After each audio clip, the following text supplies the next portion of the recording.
Bismillahirrahmanirrahim.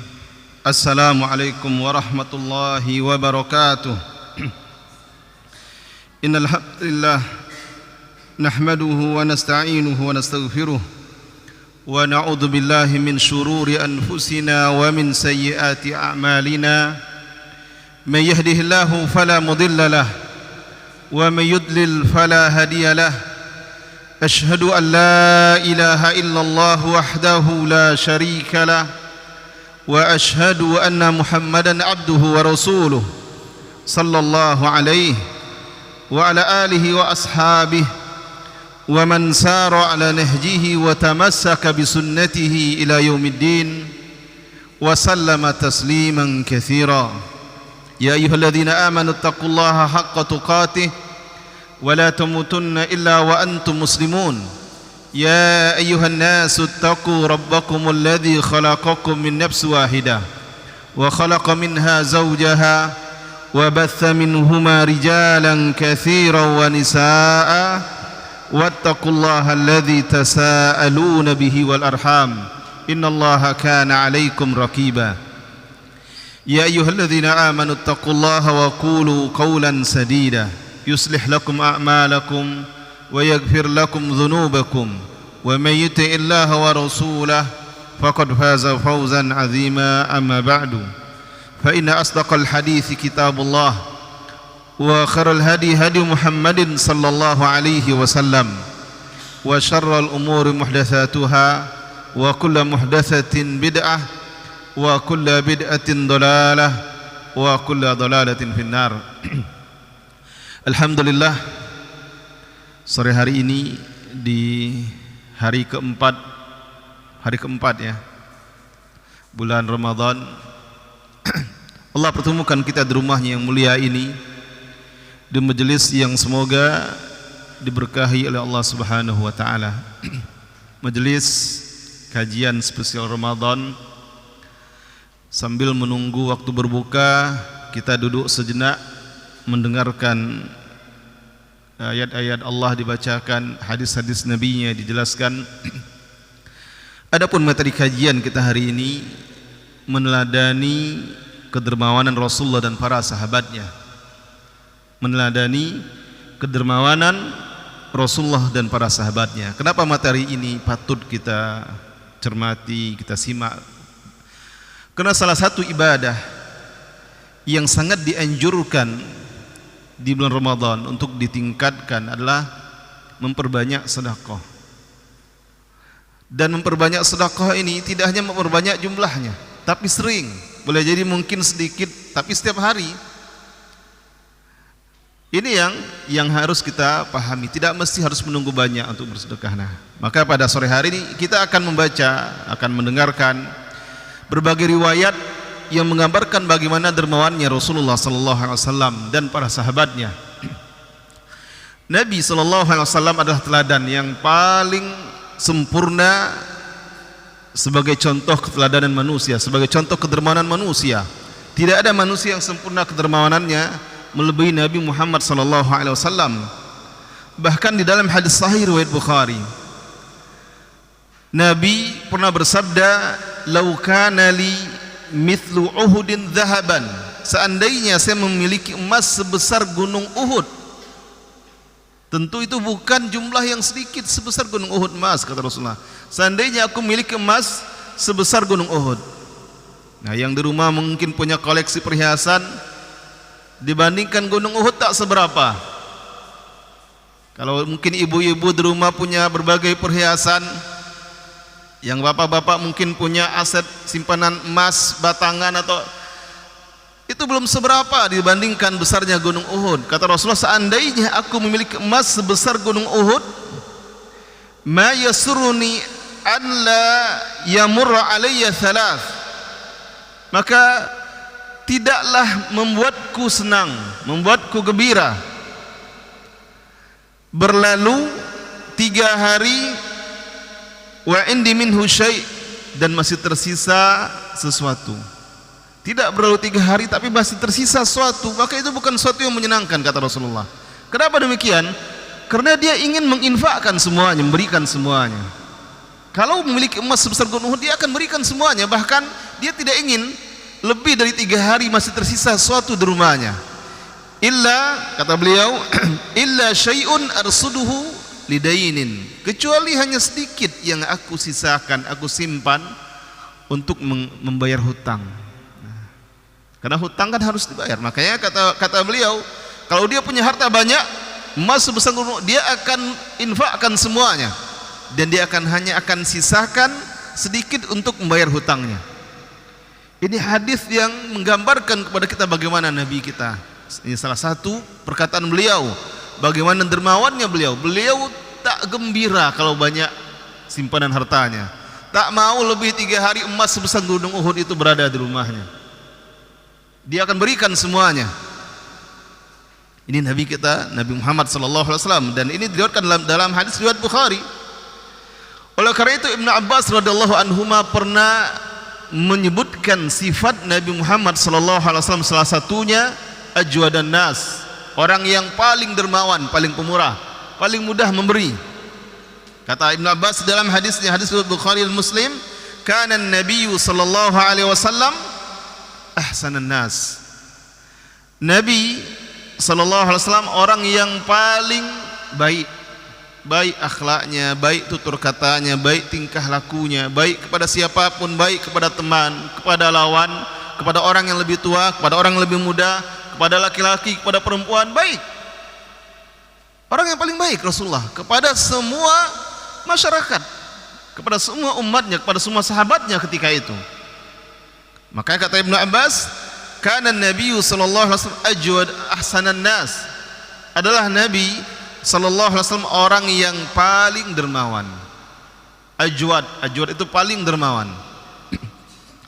Lalu kata Ibnu Abbas, ahsanan nas, paling baik. Kemudian ajwadan nas, paling dermawan. Dermawan, mudah memberi, tidak ada apapun yang menghalanginya. Wa asja'an nas, dan paling pemberani. Nah ini banyak terbukti. Kalau paling baik terbukti, lawan pun mengakuinya. Kalau paling pemurah, itu pun terbukti. Bahkan nanti kita akan dapati beberapa hadis yang membuat orang-orang yang tadi membencinya berbalik mencintainya, karena melihat kemurahan hati Nabi kita yang mulia ini sallallahu alaihi wasallam. Kalau paling pemberani, salah satu kejadian atau kisah yang menunjukkan keberanian beliau, ketika di malam hari yang gelap di kota Madinah terdengar suara yang menggelegar yang membuat kaget penduduk kota Madinah. Para sahabat saling memberitahukan satu sama lain, mengingatkan agar mereka segera pergi memeriksa, mengecek itu suara apa. Jangan-jangan sesuatu yang akan membahayakan penduduk Madinah. Lalu berkumpullah beberapa orang sahabat ingin menuju tempat sumber arah suara tersebut.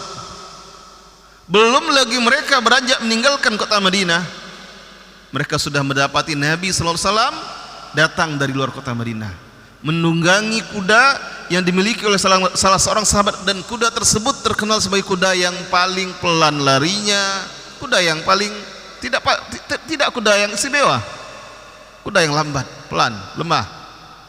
Dan Rasulullah sudah kembali dari sumber suara, sehingga beliau mengatakan kepada para sahabat agar kembali, agar tenang dan jangan khawatir. Bayangkan, bandingkan dengan kita. Mungkin kalau ada sesuatu yang mencurigakan, maling atau apa, kadang panggil teman, itu siapa itu? Nah, ada perasaan khawatir, jangan-jangan dia bawa senjata tajam. Rasulullah tidak. Beliau lebih dahulu, beliau orang terdepan memastikan itu suara apa, sehingga sahabat baru akan berangkat, beliau sudah pulang. Itu sebagai bukti keberanian beliau. Kemudian Nabi kita, Nabi Muhammad SAW ini digambarkan di banyak hadis tentang kedermawanan yang luar biasa yang ada pada diri beliau. Salah satunya kedermawanan beliau di bulan Ramadan. Kita sekarang berada di bulan Ramadan. Allah pilih kita sebagai hamba-hamba yang bertemu dengan Ramadan tahun ini.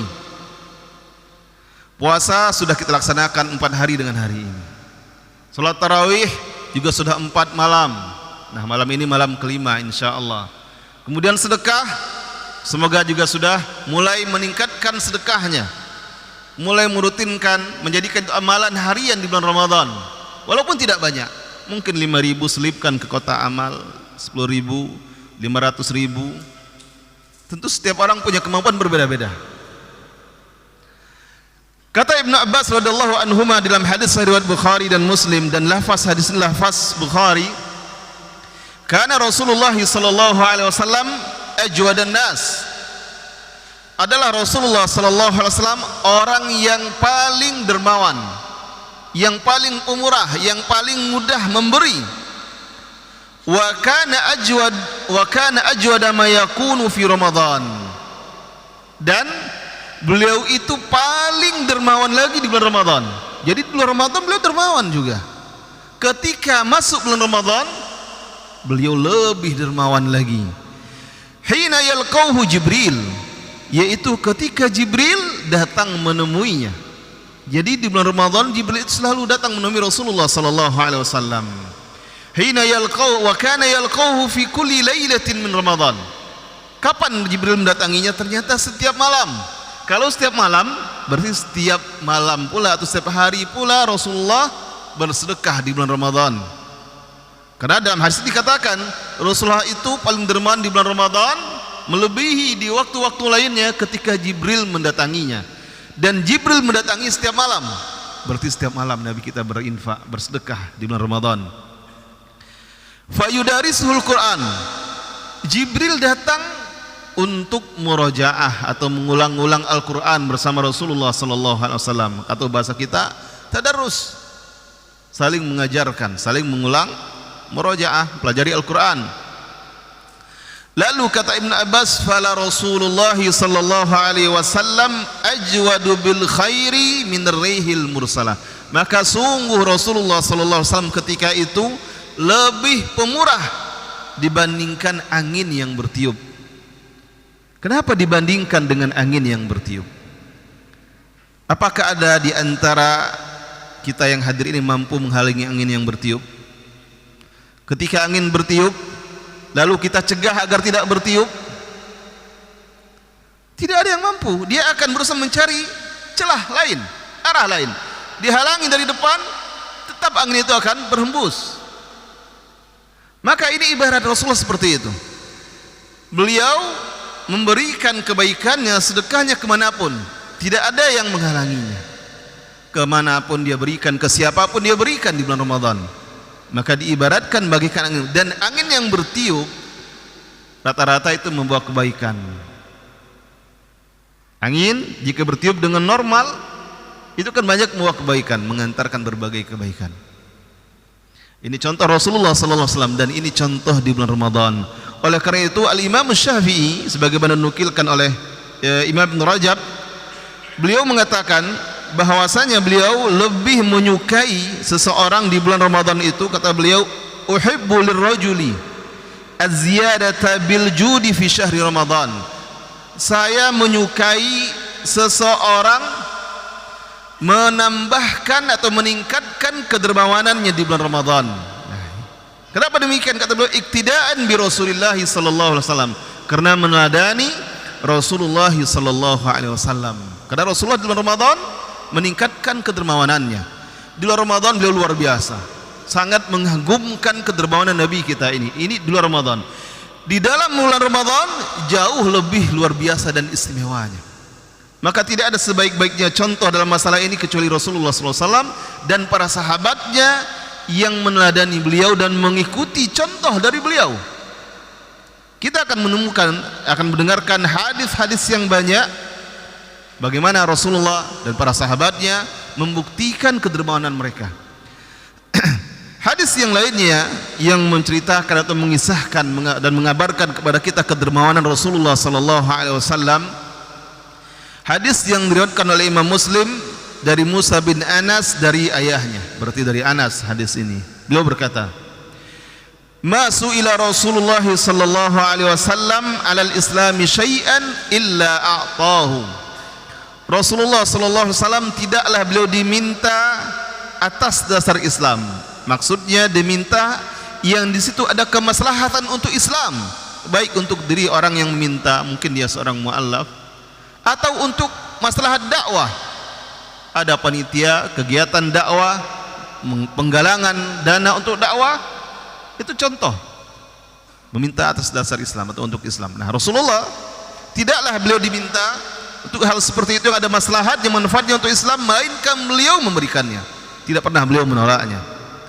Lalu kata sahabat ini, faja'ahu rajulun, kemudian datanglah kepadanya seorang laki-laki, fa'atahu ghanaman baina jabalain, maka Nabi memberikan kepadanya domba-domba yang memenuhi lembah di antara dua bukit.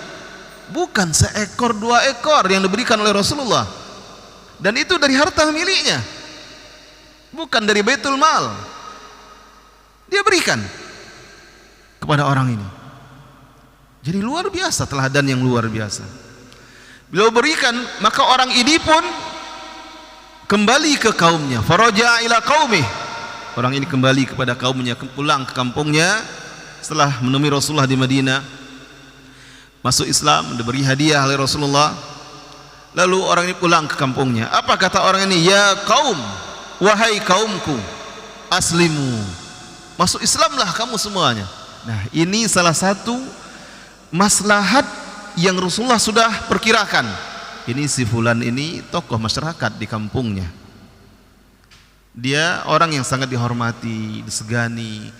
Kalau dia hatinya berhasil dilunakkan, mendapatkan hidayah, lalu cinta kepada Islam, cinta kepada Allah dan Rasulnya, kalau dia pulang tentu dia juga akan berdakwah, mengajak orang kampungnya, mengajak kaumnya, mengajak sukunya untuk masuk Islam. Maka Rasulullah melihat itu, Rasulullah berikan hadiah yang luar biasa. Dan betul, ternyata orang ini pulang, dia mengajak masyarakatnya, mengajak kaumnya untuk masuk Islam. Ya kaum, aslimu, katanya, wahai kaumku, masuk Islamlah kamu semuanya. Lalu salah satu alasan yang disampaikannya membuat dia kagum terhadap Nabi Muhammad. Apa kata beliau? Fa inna Muhammadan yu'ti ata'an la yakhshal faqah. Sesungguhnya Muhammad sering memberi. Kalimat yu'ti itu kalimat yang menunjukkan sering, bukan sekali saja. Berarti dia mungkin dapat kabar, dapat cerita juga.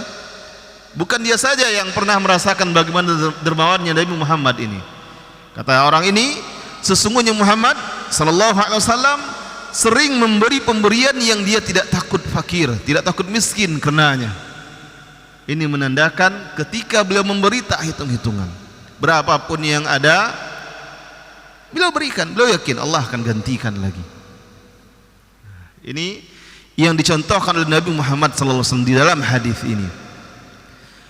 Hadis yang lainnya, hadis riwayat Muslim juga, ketika Rasulullah sallallahu alaihi wasallam berhasil menaklukkan kota Mekah, lalu beliau bersama kaum muslimin pergi ke Hunain, menaklukkan sisa-sisa orang-orang musyrik yang masih berat untuk masuk Islam, dan mereka di Hunain, sampai Allah tetapkan kemenangan kaum muslimin di sana. Setelah kemenangan yang besar tersebut, kemenangan terhadap kota Mekah, kemudian kemenangan di perang Hunain, Rasulullah sallallahu alaihi wasallam memberikan kepada Safwan bin Umayyah. Apa yang beliau berikan? Beliau berikan bagian dari ghanimah beliau kepada Safwan bin Umayyah sebagai hadiah. Mi'ah minan na'am, 100 ekor onta. Thumma mi'ah, kemudian ditambah lagi 100 ekor lagi. Thumma mi'ah, kemudian ditambah lagi 100 ekor onta. Bayangkan onta 100 tambah lagi 100 tambah lagi 100, 300 ekor onta diberikan kepada Safwan bin Umayyah. 300. Kalau sekarang misalnya harga onta, harga sekarang itu 30 juta standarnya, kalikan saja 300. Itu bukan uang yang sedikit. Diberikan begitu saja. Dan tentu ada hikmah yang beliau inginkan. Beliau tidak menginginkan dunia. Kalau dunia tentu beliau akan tahan. tapi beliau inginkan kemaslahatan untuk kaum muslimin. Safwan bin Umayyah dahulu tokoh musyrik Quraisy yang ketika kota Mekah ditaklukkan, lalu beliau ini masuk Islam, mu'allaf istilah kita, baru masuk Islam, diberilah hadiah dan sebagainya. Saking kagumnya beliau dan rasa tak percaya dengan apa yang dilakukan oleh Rasulullah sallallahu alaihi wasallam. Bayangkan dahulu mereka merampas harta kaum muslimin yang hijrah, tentu tidak sanggup membawa aset-aset kekayaan mereka, rumah ditinggalkan, kebun ditinggalkan, hewan-hewan ternak ditinggalkan. Beda dengan sekarang, kalau hijrah, kalau pindah bisa dibawa dengan truk atau bisa dijual. Apalagi dalam hijrah kan dadakan, tidak sempat menjual. Kalau dijual ke siapa? Orang-orang musyrik ingin menguasainya. Kadang-kadang bahkan sebagian sahabat ada yang hijrah dari Mekah ke Madinah hanya membawa sehelai pakaian, tidak ada saldo rekening, tidak ada ATM di Madinah. Mereka hanya membawa sehelai pakaian yang ada di tubuh mereka. Begitu dahulu, dan harta mereka dikuasai oleh orang-orang musyrik Quraisy. Tapi ternyata ketika kota Mekah berhasil ditaklukkan, Rasulullah tidak menagih itu, tidak meminta kembalikan harta-harta kami yang dahulu kalian rampas, tidak itu. Malah beliau memberikan hadiah yang luar biasa, di luar dari dugaan Safwan bin Umayyah. Sampai-sampai beliau mengatakan, wallahi, demi Allah, kata beliau, laqad a'tani Rasulullah sallallahu alaihi wasallam ma a'tani. Demi Allah, sungguh Rasulullah telah memberikanku pemberian yang luar biasa. Lalu kata beliau, wa annahu la abghadun nasi ilai, dan bahwasanya dia dahulu benar-benar orang yang paling aku benci. Dahulu sebelum beliau masuk Islam, betul-betul orang yang paling aku benci. Fama bariha, maka tak sampai malam, yu'tini hatta innahu la ahabbun nasi ilai, maka dia memberiku pemberian yang dengannya hati Safwan menjadi lembut. Allah jadikan sebagai sebab hidayah. Lalu kata Safwan, la ahabbu innahu la ahabbun nas ilai, maka sungguh dia menjadi orang yang paling aku cintai sekarang ini. Nah, itu hikmah lo yang luar biasa. Maka tak salah kalau Nabi kita itu di dalam beberapa hadis yang lain mengatakan, tahadu tahabbu, saling memberi hadiahlah, niscaya kalian akan saling menyayangi. Dan itu akan memperkuat ukhuwah. Saling beri hadiah kepada siapapun, dari teman, saudara, tetangga, apalagi yang ada hubungan karib kerabatnya, itu jauh lebih utama untuk semakin memperkuat hubungan rahim. Saling memberi hadiah, dan tidak mesti menunggu datang dahulu piring yang berisi makanan ke rumah baru diantar piring yang diisi, juga tidak mesti. Kalau yang mengamalkan tahadu tahabu, yang memulai, tidak mengharapkan balasan, nanti mudah-mudahan nanti piringnya diantar isinya juga makanan yang enak, tidak diharapkan seperti itu. Tapi berikan, silahkan. Mau dibalikkan piringnya kosong, tidak apa-apa, karena yang diharapkan adalah pahala dari Allah. Maka Rasulullah memberikan contoh kepada kita, memberi hadiah itu sebagaimana yang dia lakukan pada Safwan akan menumbuhkan rasa sayang dan cinta. Dan Safwan sudah menyatakannya dahulu, Rasulullah orang yang paling aku benci katanya, sekarang dia orang yang paling aku cintai. Ini hadis yang luar biasa diriwayatkan oleh Imam Muslim. Di dalam hadis yang lainnya ini juga ada gambaran bagaimana dermawannya Nabi kita. Hadis riwayat Bukhari, seorang wanita menghadiahkan kepada Nabi sallallahu alaihi wasallam pakaian yang bagus, pakaian yang ada tunannya, ada pakaian yang bagus, intinya pakaian yang bagus yang siapapun yang melihatnya tertarik untuk memilikinya. Kata wanita ini, ya Rasulullah, aksuka hadhi, wahai Rasulullah, saya berikan kepadamu pakaian ini. Maka fa akhadhaha an-nabiy alaihi salatu wassalam muhtajan ilaiha, Nabi pun menerimanya, mengambilnya, karena Nabi membutuhkannya. Jadi Nabi kita itu pakaiannya pun, walaupun seorang pemimpin, pakaiannya sederhana. Ketika ada yang memberi ya, hadiah, bukan sedekah, karena Rasulullah tidak menerima sedekah. Ada yang memberikan hadiah, beliau terima dan beliau pakai. Falabisa, maka beliau pun memakainya. Karena memang pakaian yang bagus, semua orang yang melihatnya pasti akan tertarik, terkagum-kagum dengan pakaian tersebut. Fara'aha alaihi rajulun minas sahabah, salah seorang sahabat pun melihatnya, melihat Rasulullah memakai pakaian tersebut. Lalu dia berkata, ya Rasulullah, ma ahsana hadhihi, wahai Rasulullah, alangkah bagusnya pakaian ini. Kagum terhadap pakaian tersebut, pakaian baru, pakaian yang bagus. Faksuniha, berikanlah pakaian ini kepadaku. Nah, jadi sahabatnya minta kepada Rasulullah. Faqal, apa kata Rasulullah? Apakah dia mengatakan, saya aja baru pakai, masa kamu minta? Apakah seperti itu yang dikatakannya?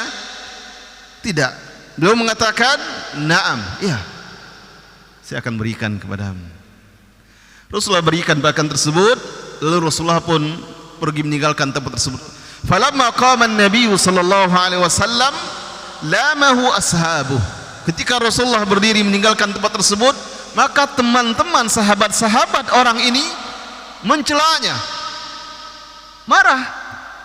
Kenapa marah? Karena meminta sesuatu yang Rasulullah juga menyukainya. Apa kata mereka? Ma ahsanta hina ra'aitan nabiyya sallallahu alaihi wasallam akhadhaha muhtajin ilaiha. Alangkah bagusnya engkau ketika engkau melihat Rasulullah memakainya, mengambilnya karena Rasulullah butuh kepadanya. Thumma sa'altahu, kemudian engkau memintanya. Thumma sa'altahu iyaha, kemudian engkau memintanya darinya. Nah, mungkin bahas sederhananya, hebat kali engkau nih, hebat kali kamu. Padahal Rasulullah menginginkan pakaian tersebut, kenapa engkau memintanya? Wa qad arafta annahu la yus'alu syai'an fayamna'uhu. Dan sungguh engkau mengetahui bahwasanya dia, yaitu Rasulullah, jika diminta sesuatu kepada beliau tidak menolaknya. Nah, jadi mentang-mentang tahu Rasulullah tidak pernah menolak, engkau minta pakaian tersebut. Nah, ini sahabat protes kepada laki-laki ini. Hebat kali, mentang-mentang Rasulullah tak pernah menolak, engkau minta pakaiannya, padahal Rasulullah menyukainya, membutuhkannya. Apa kata sahabat ini? Rajautu barokataha hina labisaha an-nabiy sallallahu alaihi wasallam. Saya itu memintanya bukan karena menginginkan pakaian tersebut untuk saya pakai sehari-hari, bukan. Tapi saya memintanya karena saya melihat atau saya mengharapkan keberkahan pakaian tersebut yang telah dipakai oleh Nabi sallallahu alaihi wasallam. Nabi telah memakainya, jadi sesuatu yang telah dipakai Nabi itu ada keberkahan. Tapi ini tidak berlaku kepada keturunannya, apalagi yang hanya mengaku keturunan. Ini hanya berlaku bagi Nabi, pakaiannya atau bagian-bagian sisa dari tubuhnya. Adapun keturunannya tidak berlaku seperti ini.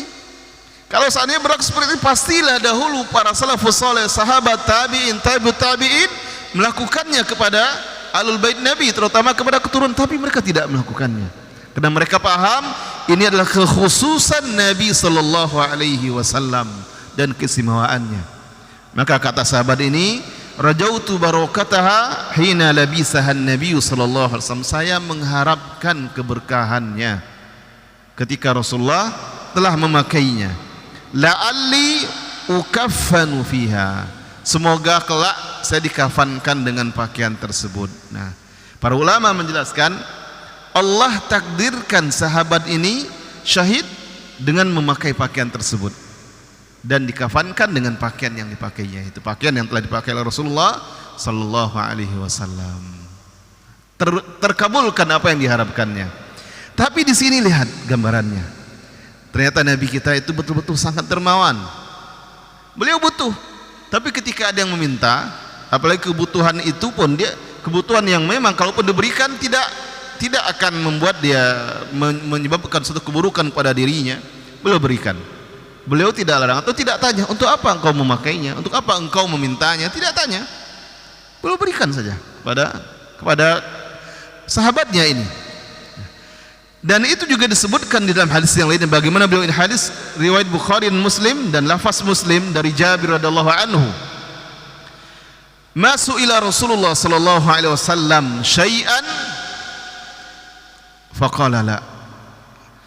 Ma su'ila Rasulullah sallallahu alaihi wasallam syai'an qad faqala la. Rasulullah itu tidak pernah diminta sesuatu apapun lalu beliau mengatakan tidak. Jadi beliau tidak pernah menolak permintaan. Kalau ada yang meminta dan beliau ada pada beliau apa yang diminta, beliau berikan. Seandainya tidak ada, beliau akan tolak dengan cara yang halus, dan tidak dengan kata-kata tidak, saya tidak akan berikan. Tapi beliau tolak dengan cara yang halus sehingga tidak membuat sedih dan tidak membuat tersinggung orang yang tidak bisa diberinya apa yang dimintanya. Tapi rata-rata kan yang meminta ketika melihat Rasulullah punya ada, dan maka beliau pun memberikannya. Nah, ini beberapa hadis yang memberikan kepada kita gambaran bagaimana Nabi kita yang mulia, Nabi Muhammad SAW sangat dermawan, baik itu di luar Ramadan apalagi di bulan Ramadan. Bagaimana dengan para sahabatnya? Maka para sahabatnya adalah orang-orang yang langsung belajar dari Rasulullah SAW, belajar tentang akidah, belajar tentang ibadah, belajar tentang adab, tentang akhlak, tentang muamalah, dan tentang berbagai hal dalam hidup ini. Mereka meneladani Rasulullah SAW, termasuk salah satu dalam kedermawanan ini.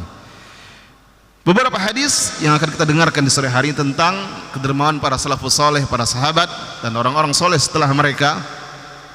Seperti dalam hadis riwayat Abu Daud dan Imam At-Tirmidzi, kemudian Al-Hakim, dan dinyatakan hasan oleh Syekh Al-Albani dari Zaid bin Aslam dari ayahnya.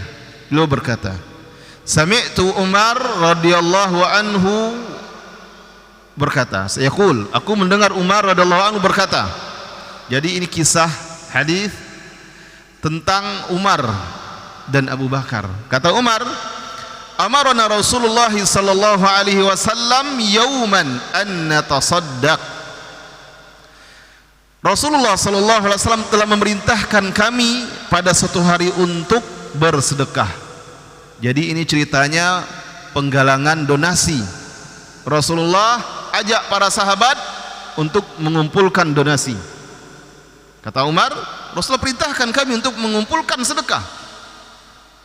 Fawafaqa dzalika malan indi. Maka kebetulan ketika itu ada harta yang saya miliki yang bisa saya sedekahkan. Fakultu, aku berkata, kata Umar, al-yawma asbiku Aba Bakrin in sabaktuhu yauman. Hari ini saya akan mengalahkan Abu Bakar, meskipun mungkin saya hanya satu hari mampu mengalahkannya. Kenapa demikian?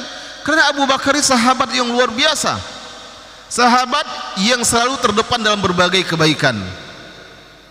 Ketika ada yang sakit, beliau orang yang pertama kali menziarahinya. Ketika ada yang wafat, beliau orang yang ikut menyelenggarakan jenazahnya. Setiap hari beliau ketika berpuasa, ketika Rasulullah bertanya siapa yang puasa hari ini, beliau yang berpuasa. Dan siapa yang memberi makan orang miskin hari ini, beliau yang memberi makannya. Semua pintu-pintu kebaikan beliau pun selalu ada di situ.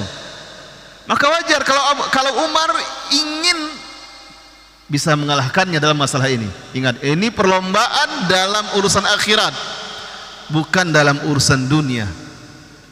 Jadi para sahabat itu berlomba-lomba dalam urusan akhirat. Sehingga kata Umar, hari ini aku akan mengalahkannya, meskipun mungkin hanya satu hari saya mampu mengalahkannya. Faji'tu binisfi mali. Maka aku pun datang dengan membawa setengah hartaku yang aku miliki hari itu. Jadi kalau hari itu dia punya harta misalnya 5 juta atau 10 juta, dia bawa 5 juta, dia serahkan kepada Rasulullah. 5 juta lagi dia tinggalkan untuk keluarganya. Kata Umar, faji'tu binisfi mali. Maka aku datang dengan membawa setengah hartaku yang aku miliki hari itu. Faqala Rasulullah sallallahu alaihi wasallam. Lalu Rasulullah bertanya kepada Umar, ma abqaita li ahlik? Apa yang engkau sisakan untuk keluargamu? Kata Umar radhiyallahu anhu, mithlahu. Aku sisakan untuk mereka, aku tinggalkan untuk mereka seperti yang aku berikan ini. Berarti kalau hari itu dia punya harta 10 juta, dia berikan 5 juta kepada Rasulullah. 5 juta dia tinggalkan untuk kebutuhan keluarganya. Umar kembali melanjutkan cerita beliau. Wa ata Abu Bakrin radhiyallahu anhu bi kulli ma indahu. Dan Abu Bakar radhiyallahu anhu datang dengan membawa semua yang dimilikinya hari itu. Mungkin jumlah mungkin tak sebanyak yang dimiliki oleh Umar, tapi beliau berikan semuanya. Bayangkan bagaimana perlombaan yang luar biasa ini, perlombaan untuk akhirat. Abu Bakar, kata Umar, beliau bawa semua yang dimilikinya hari itu. Maka Rasulullah bertanya kepada Abu Bakar, ma abqaita li ahlik, apa yang engkau tinggalkan untuk keluargamu? Kata Abu Bakar, abqaitu lahumullaha wa rasulah, aku tinggalkan, aku sisakan untuk mereka Allah dan Rasulnya. Mendengar perkataan Abu Bakar, maka Umar pun berkata, la usabikuka ila syai'in abadan, saya tak akan sanggup mengalahkanmu dalam apapun selamanya. Kenapa demikian? Karena Abu Bakar memang orang yang selalu terdepan dalam berbagai kebaikan. Bahkan ketika Rasulullah menyebutkan beberapa pintu sorga, Abu Bakar bertanya, apakah ada orang yang Allah perkenankan masuk dari pintu manapun? Kata Rasulullah, saya berharap engkau salah satunya. Kepada Abu Bakar. Kenapa demikian? Karena Rasulullah melihat Abu Bakar ini sahabatnya yang selalu berlomba-lomba dan selalu terdepan dalam berbagai kebaikan. Maka Rasulullah berharap engkau salah satu orang yang Allah akan persilahkan dia masuk surga dari pintu manapun yang diinginkannya. Karena kan pintu surga itu berdasarkan kebaikan-kebaikan. Ada babus sedekah, bab pintu yang untuk orang yang gemar bersedekah. Ada bab royan, pintu yang khusus untuk orang-orang yang rajin berpuasa, puasa wajib dan puasa sunnah. Ada babus shalah, pintu yang khusus untuk orang-orang yang rajin menjaga salatnya, salat-salat yang fardu dan salat-salat yang sunnah. Ada babul jihad, pintu yang khusus dimasuki oleh orang-orang yang berjihad. Kemudian ada pintu yang lainnya, pintu babu kadhimil ghaidh, pintu untuk orang yang selalu berusaha mengendalikan emosinya ketika marah. Ada pintu yang 4 berikutnya, ada perbedaan pendapat di antara para ulama. Ada pintu untuk anak yang berbakti kepada orang tuanya, anak yang berbakti. Ada pintu untuk pembaca Al-Quran, banyak, ada khilaf yang 4-nya karena banyaknya dalil-dalil yang berbeda dan tidak menyebutkan secara tegas nama pintunya. Dan Abu Bakar terdepan dalam segala hal itu. Maka Rasulullah katakan, saya berharap engkau salah satunya. Dan hadis yang kita baca barusan ini buktinya. Sampai-sampai Umar yang tadi ingin mengalahkan Abu Bakar hari itu ternyata tak jadi mengalahkannya. Umar hanya berani memberikan sebagian dari hartanya, Abu Bakar memberikan semuanya. Dan beliau katakan, saya tinggalkan Allah dan Rasulnya untuk keluargaku. Itu karena iman dan keyakinan yang luar biasa kepada Allah. Allah akan menggantikan. Mungkin muncul pertanyaan, bolehkah seseorang menginfakkan semua yang dimilikinya? Maka ini pembahasan yang ada perinciannya dari para ulama. Ada kalanya boleh dan ada kondisi yang terlarang. Kapan boleh? Ketika seseorang dalam keadaan sehat walafiat, dan ketika dia berikan harta yang dia miliki hari itu, dia yakin besok secara hitung-hitungan manusia zahirnya besok pun dia akan mendapatkan harta lagi penggantinya, dan tidak menyebabkan dia dan keluarga menjadi meminta-minta, mengharapkan belas kasihan orang, maka itu boleh. Apalagi seperti kita sekarang. Kalau dahulu mungkin petani kurma, kalau pedagang hari ini keuntungan hari ini dia berikan semuanya, besok dia berjualan lagi, dari penjualan besok akan ada keuntungan lagi. Nah, yang hari itu diberikan semuanya. Kalau petani sawit yang hari ini hasil panennya mungkin minggu ini diberikan semuanya, karena dia yakin minggu depan insya Allah dia akan panen lagi. Dan itu dibukti, sahabat menerapkan seperti itu, dia berikan semuanya. Dan Abu Bakar mencontohkannya, Utsman juga mencontohkannya. Ketika terjadi kemarau panjang di masa Abu Bakar,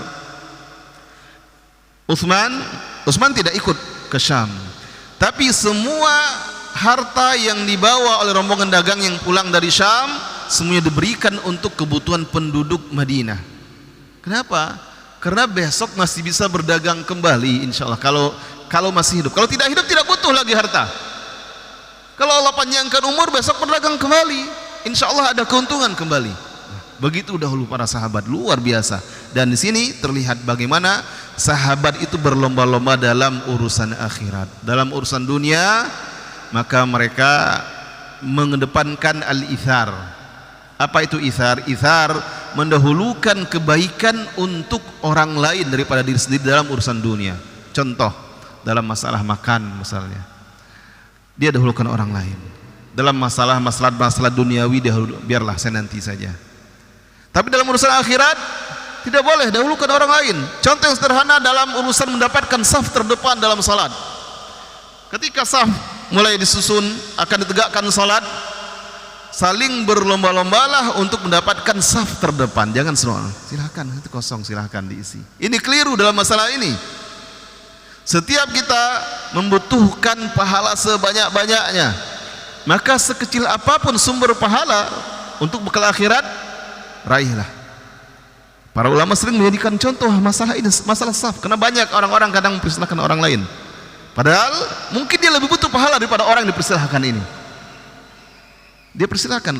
Beda hal jika itu tempat yang berada di belakang imam. Kalau memang bukan orang yang layak sebagai pengganti imam, jika imam batal salatnya, maka wajar, masih ditolerir kalau dia tidak mau maju, dia di belakang saja atau di saf di sampingnya. Ini contoh sederhana. Jadi dalam mendapatkan saf terdepan jangan silahkan orang lain, harus berlomba-lomba untuk mendapatkannya. Itu urusan akhirat. Dalam urusan dunia biarlah orang lain, saya nanti saja, tidak apa-apa misalnya. Baik, hadis yang lainnya gambaran kedermawanan para sahabat. Hadis sahih riwayat Bukhari dan Muslim dari Anas bin Malik. Anas berkata, kana Abu Talha aktsara ansariyin bil Madinah malan. Abu Talha adalah sahabat dari kaum Ansar yang paling banyak hartanya. Jadi sahabat yang kaya, sahabat kaum Ansar, penduduk asli Madinah yang kaya raya. Wa kana ahabba amwalihi ilai bayruha. Dan harta yang paling dicintainya adalah bayruha, yaitu kebun kurma yang berada di depan masjid. Wa kanat mustaqbilatal masjid, jadi ada di hadapan masjid. Wa kana Rasulullah sallallahu alaihi wasallam yadkhuluha wa yashrabu min ma'in fiha tayyib. Jadi kebun tersebut sering didatangi oleh Rasulullah, makan dari buah kurma yang ada di situ, minum dari air yang bagus, yang bersih, yang ada di sumber air bersih yang ada di kebun tersebut. Kebun yang sangat disayangi oleh Abu Talha, apalagi Rasulullah, orang yang dicintainya, orang yang manusia yang paling dicintainya, sering kebun tersebut, sering mampir minum dari air yang ada di situ. Tentu sangat sayang dengan kebun tersebut.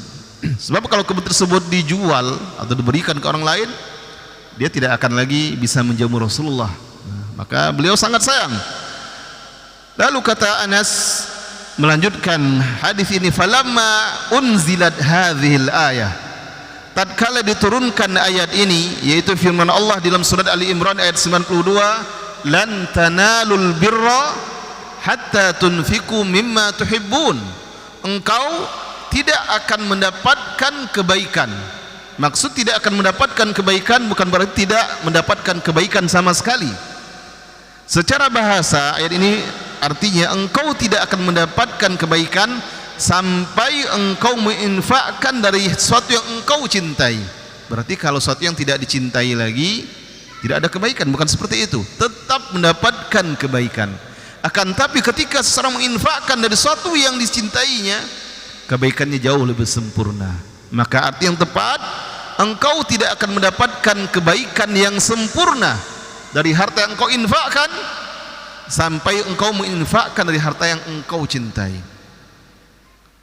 Punya kendaraan motor misalnya, mau diwakafkan, dihibahkan untuk kendaraan dakwah. Ketika yang diinfakkan itu yang paling bagus, karena secara tabiat manusia tentu dia lebih mencintai benda atau barang yang dimiliki yang paling bagus, yang motornya yang paling sehat, paling bagus, bahkan mungkin belum lama dia beli. Ketika itu yang diinfakkannya, maka kebaikannya jauh lebih sempurna daripada motor butut yang dia juga miliki. Kalau motor butut yang dia miliki, yang dia infakkan, dapat kebaikan juga, tapi tidak sesempurna kebaikan yang didapatkannya jika dia infakkan dari sesuatu yang lebih dia cintai. Nah, ini maksudnya. Maka ketika turun ayat ini, Abu Talhah pun pergi menemui Rasulullah sallallahu alaihi wasallam, dan beliau berkata, ya Rasulullah, innallaha tabaraka wa ta'ala qala, innallaha tabaraka wa ta'ala yaqul, ya Rasulullah, sesungguhnya Allah tabaraka wa ta'ala berfirman, lan tanalul birra hatta tunfiku mimma tuhibbun, engkau tidak akan mendapatkan kebaikan yang sempurna sampai engkau menginfakkan dari sesuatu yang engkau cintai.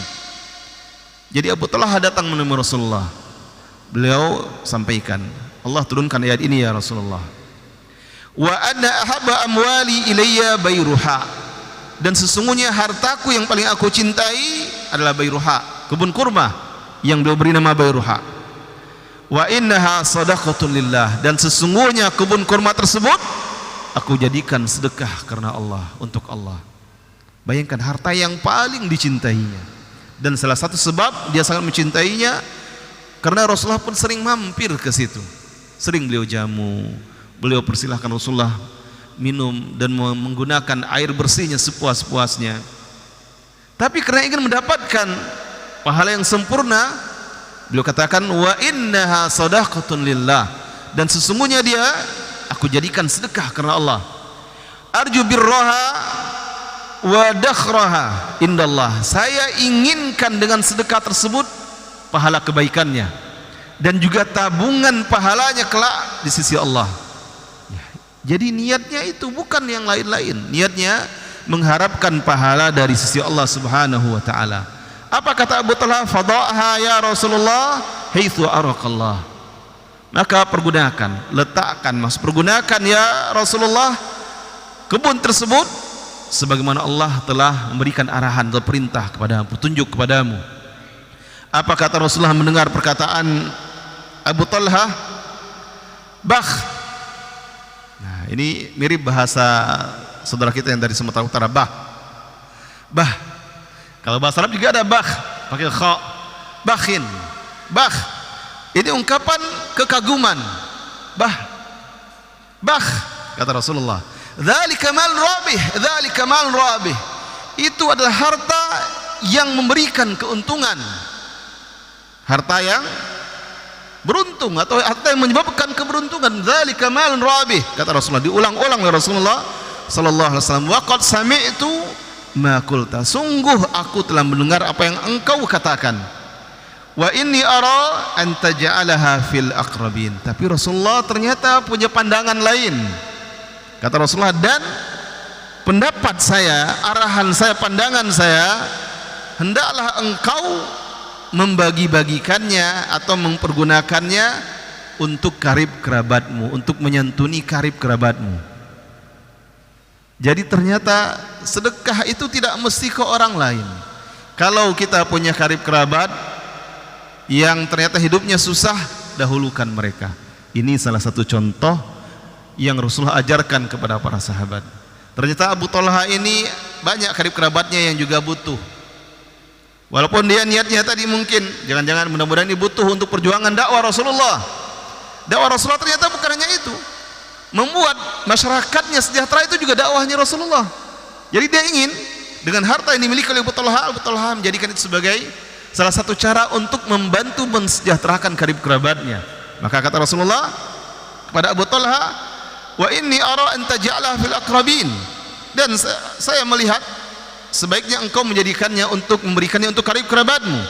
Qala Abu Talhah pun berkata, af'alu ya Rasulullah, akan saya lakukan ya Rasulullah. Nah, ini juga pelajaran bagi kita semuanya. Para sahabat dahulu, beliau ketika Rasulullah yang merintahkan, padahal sebelum itu beliau kenapa tidak terpikirkan? Tapi ketika Rasulullah perintahkan, beliau langsung af'al ya Rasulullah, saya lakukan ya Rasulullah, tanpa berpikir loh, karib kerabat saya kan mungkin sudah sering saya beri juga, tapi karena Rasulullah mengatakan berikan kepada karib kerabatmu. Apa kata Abu Talha? Af'alu ya Rasulullah. Faqasamaha Abu Talha fi aqaribihi wa bani ammihi. Maka Abu Talha pun membagikan harta tersebut kepada karib kerabatnya dan juga anak keturunan pamannya. Diberikan harta itu, dibagi-bagikan kepada mereka. Nah, ini yang dilakukan oleh Abu Talha, dan ini menunjukkan kedermawanan seorang sahabat yang bernama Abu Talha, kedermawanan yang mereka pelajari dari Nabi yang mulia, Nabi Muhammad sallallahu alaihi wasallam. Masih panjang waktu kita ya. Kisah yang lainnya, kisah yang dimuat dalam kitab Ar-Risalah Al-Qushairiyah dan juga dimuat oleh Al-Imam Ibn Al-Jawzi dalam kitab beliau. Kisah ini tentang Qais bin Sa'ad bin Ubadah Al-Ansari radhiyallahu anhu. Jadi Qais bin Sa'ad bin Ubadah Al-Ansari, suatu hari beliau sakit parah. Sebagaimana biasa orang-orang yang sakit senang kalau ada yang menjenguknya, bahagia, bahkan kadang berharap ada teman, ada saudara, ada tetangga yang menjenguknya. Itu sesuatu yang lumrah orang-orang yang sakit seperti itu. Kalau orang tua mungkin anak-anaknya sudah jauh tinggal, tidak lagi serumah, dia pun akan berharap anaknya datang menjenguknya ketika dia sakit. Nah, Qais bin Sa'ad ini satu ketika sakit yang cukup berat.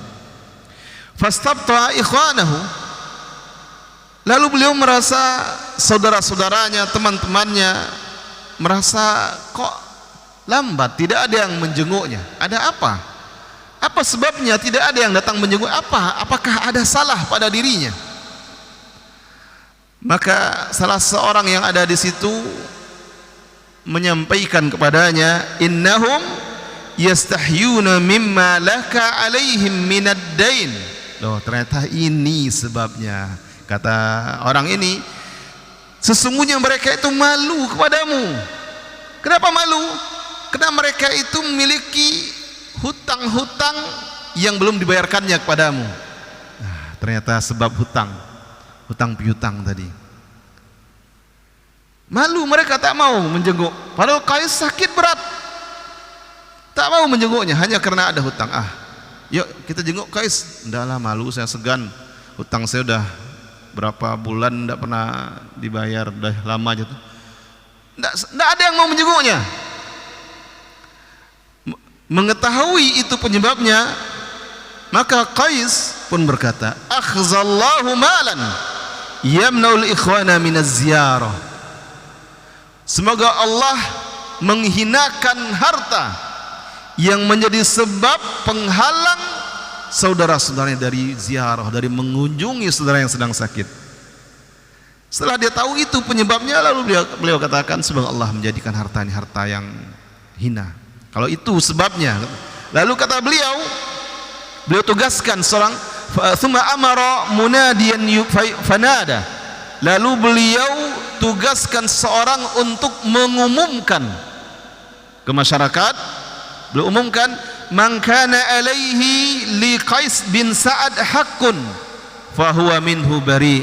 Barang siapa yang ada hak Qais pada dirinya, maksudnya ada hutang pada Qais bin Sa'ad, maka ketahuilah bahwasanya Qais bari itu berlepas diri, tidak lagi menganggap itu sebagai hutang. Beliau maafkan. Jangan sampai hanya gara-gara itu tidak mau menjenguk saya, menjadi penghalang orang-orang untuk melakukan suatu amal. Karena menjenguk orang sakit itu amal kebaikan, walaupun mungkin memang sebab dia tidak salah dalam masalah itu, tapi dia ingin untuk menghapuskan penghalang tersebut. Apa yang beliau lakukan? Beliau perintahkan seorang mengumumkan, pergi ke kampung ini, pergi ke RT ini, ke RW sana, sebagai beritahukan, barang siapa yang ada hutang, masih ada tanggungan hutang yang belum dibayarkan kepada Qais, maka ketahuilah mulai hari ini Qais tidak lagi menganggap itu hutang. Qais sudah maafkannya, sudah menghadiahkannya atau sudah mensedekahkannya. Apa yang terjadi setelah itu? Maka fankasarat darajatuhu bil asyi li kathrati man zarahu wa adahu, sampai patah tangga rumahnya. Menjelang sore, saking banyaknya orang-orang yang menjenguknya, sampai patah tangga rumahnya. Berarti betul, karena urusan hutang tadi, orang tak berani, bukan tak mau, tapi tak berani menjenguknya, rasa malu tadi, sehingga tak mau menjenguknya. Lalu beliau pun inisiatif, sudah saya maafkan, beritahukanlah saya maafkan. Nah, ini luar biasa. Akhirnya orang-orang datang menjenguk beliau yang sedang sakit ini, dan dikisahkan di sini fankasarat darajatuhu, sampai patah tangga rumahnya, mungkin agak tinggi pondasinya, ada tangganya, patah karena banyaknya orang-orang yang datang menjenguknya. Nah, ini kisah kedermawan para sahabat dan para salaf. Kemudian Atha ibnu Abi Rabah mengisahkan tentang majelis Abdullah ibnu Abbas radhiyallahu anhuma. Karena Atha ini salah seorang murid Atha, ulama dari kalangan tabi'in. Beliau banyak belajar dari Abdullah ibnu Abbas dan beliau tahu persis bagaimana majelis Ibnu Abbas. Kata beliau, ma ra'aitu majlisan qad akrama min majlis Ibnu Abbas. Saya tidak pernah melihat satu majlis pun yang lebih pemurah daripada majlis Ibnu Abbas. Aktsara fikhan, majlis yang paling banyak ilmunya, fikihnya ketika itu. Wala a'zama jafna, dan tidak ada majlis yang paling besar nampan makanannya melebihi majlisnya Ibnu Abbas. Tidak ada. Berarti majlis yang paling banyak, nampan paling besar. Kenapa? Karena beliau selalu menyediakan untuk orang-orang yang datang belajar. Beliau juga suguhkan, sediakan makanan. Dan itu semuanya dari harta beliau, tidak dari donasi. Karena dahulu orang-orang dahulu itu berada mampu. Para ulama dahulu luar biasa juga. Dan pemerintah memberikan bagian dari Baitul Mal untuk para ulama, sehingga harta mereka yang mereka punya, mereka gunakan untuk menjamu orang-orang yang datang belajar, mereka jamu. Termasuk contoh yang lainnya Imam Abu Hanifah juga demikian. Bahkan orang-orang yang datang dari jauh belajar dari beliau, beliau sediakan asramanya, tempat tinggalnya gratis, makannya gratis. Dan beliau seorang pengusaha dari hasil keuntungan usaha beliau. Jadi di sini Atha ibnu Abi Rabah mengatakan, saya tidak pernah melihat majelis yang lebih pemurah, lebih dermawan, lebih mudah memberi dibandingkan majelis Ibnu Abbas. Majelis yang di situ lebih banyak ilmu fikihnya, ilmunya, pemahaman agamanya. Dan majelis, dan tidak ada yang lebih besar nampannya, hidangannya daripada majelisnya Ibnu Abbas. Ashabul Quran indahu yas'alunahu. Ashabul Quran, orang-orang yang belajar Al-Quran, orang-orang yang ahli Al-Quran datang padanya belajar dan juga di sana makan, meminta kepadanya, minta ilmu dan juga apa yang mereka butuhkan. Wa ashabul Arabiyah indahu yas'alunahu.